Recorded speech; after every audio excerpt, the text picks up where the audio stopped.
Bonjour et bienvenue dans cette quatrième vidéo de la semaine de 7 jours de défi pour passer à l'action avec la superbe Françoise Roberti. Bienvenue Françoise. Merci Delphine et la magnifique Delphine et vous qui êtes en face de nous. Alors Merci. pour ce jour de défi numéro 4, qu'est-ce que nous avons trouvé sur notre ami Gogol? Alors nous avons trouvé l'astuce numéro 4 de te demander ce qui peut t'arriver de pire. T'as compris? Françoise, toi, est-ce que tu peux te demander ce qui peut t'arriver de pire? Qu'est-ce qui peut m'arriver de pire? Bah vas-y, fais-le. C'est fait.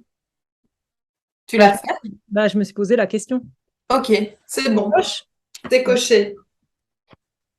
C'est- Ok les amis, eh bien voilà, c'est coché, c'est bon.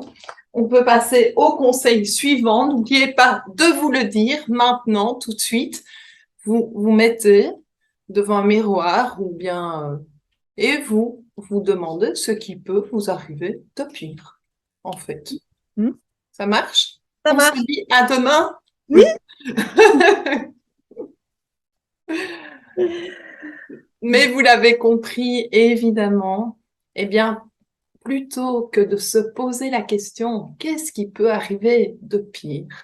Nous vous encourageons à vous poser la question, qu'est-ce qui peut arriver de meilleur? Qu'est-ce qui peut arriver de meilleur? Prends un carnet, note les 10 meilleures choses qui peuvent arriver avant ce soir minuit. C'est parti. Je vais déjà en noter quelques-unes, tiens, maintenant.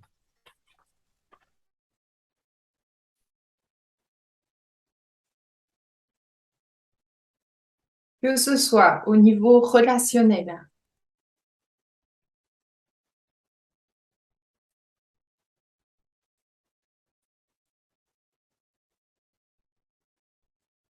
au niveau professionnel,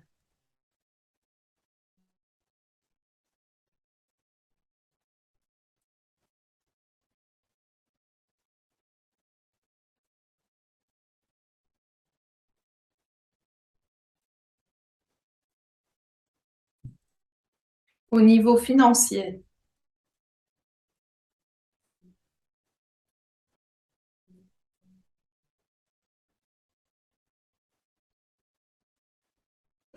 François, j'en ai déjà noté 5 génial. Je suis au et ça m'a deuxième. pris, je pense, 30 secondes. Eh bien, voilà, donc vous qui nous regardez, n'hésitez pas à faire tous les domaines de vie. Quand on parle des domaines de vie, relationnel, familial, euh, professionnel, loisirs, finances, environnement, euh, développement personnel, spirituel, sport, musique, loisirs, tout, tout. Vous envisagez tout. Ça marche? Oui, et je dirais même plus le fait d'avoir les 10 meilleures choses qui peuvent nous arriver. On peut y aller vraiment à 2000% dans la démarche. On n'est pas obligé de rester dans du basique. Moi, par exemple, j'ai noté, dans un premier temps, je suis restée assez basique. Dans un premier temps, j'ai noté un bon repas en famille parce que justement, il y a des proches qui sont venus en vacances, qui sont actuellement en vacances chez moi. Donc, j'ai envie de passer déjà un bon repas. Mais après, je me dis, je vais aller peut-être plus loin. Je vais peut-être recevoir une surprise dans ce repas. Peut-être qu'un proche m'a prévu une petite surprise, ou peut-être que j'aurai tout simplement une surprise de la vie, où je vais voir, je ne sais pas, un beau coucher de soleil, quelque chose qui n'était pas prévu, mais qui arrive au programme. Pourquoi pas connaître une opportunité, pourquoi pas avoir un appel d'un ami, ou encore peut-être de prendre une douche en conscience. J'ai envie ce soir de vivre le mieux pour moi, ce ne serait pas que de prendre une douche, mais de la prendre en conscience pour pouvoir vraiment sentir toutes les bonnes énergies que cela procure. En tout cas, voilà, on peut vraiment laisser libre cours à notre imagination. On peut vraiment noter tout ce qui nous vient dans ces 10 meilleures choses qui peuvent arriver. Et vous le savez déjà peut-être les amis, et Françoise le manifeste déjà au quotidien, mais tout ce qu'on met sur papier, tout ce qu'on dit oralement est entendu par l'univers et il peut y avoir une certaine magie qui opère. Tout à fait, Delphine, et merci de le rappeler. Je pense que c'est vraiment important, effectivement.